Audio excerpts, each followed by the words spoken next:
அனைவருக்கும் வணக்கம். தூத்துக்குடி மீனவன். நாங்கள் வந்து இன்றைக்கி 7,50,000க்கு மீன் பிடிச்சிருக்கோம் அப்படி சொன்னால் உங்களால் நம்ப முடியுமா? ஆமாங்க, இன்றைக்கி எங்கள் போட்டில் வந்து முழுக்க பாறை மீன் வந்து இருந்துச்சு. அந்த பாறை மீன் எல்லாமே எத்தனை ரூபாய்க்கு விற்றுருக்கோம், எத்தனை டன் இருந்துச்சு, எப்படி அதை வந்து ஏற்றி இறக்குறோம் எல்லாமே இந்த ஒரு வீடியோவில் இருக்கும்.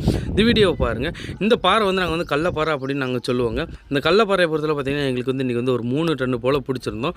இப்போ கள்ளப்பாறை, தம்பா, அதுக்கப்புறம் மஞ்சள் கீழ் இந்த மீன் எல்லாமே கலந்து கிடந்துச்சு. கள்ளப்பாறையை பொறுத்தவரை பார்த்திங்கன்னா ஒரு கிலோ வந்து 245 ரூபாய்க்கு எங்கள்கிட்ட வாங்கினாங்க.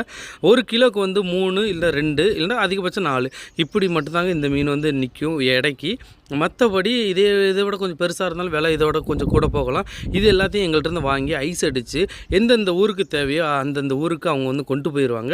இது எல்லாமே ஒட்டு மொத்தமாகவே பொறுத்தளவு பார்த்திங்கன்னா 7,35,000 நாங்கள் வந்து சேல்ஸ் பண்ணோம். ஒரே நாளில் இவ்வளோ மீன் நாங்கள் பிடிச்சிருக்கோம். நீங்கள் யாராச்சும் இவ்வளோ மீன் பிடிச்சிருந்தீங்கன்னா மறக்காமல் கமெண்ட் சொல்லுங்கள். இதை விட நாங்கள் அதிகமாகவும் பிடிச்சிருக்கோம். நான் அதிகமாக பிடிச்சதெல்லாம் விலையெல்லாம் சொன்னதில்லை.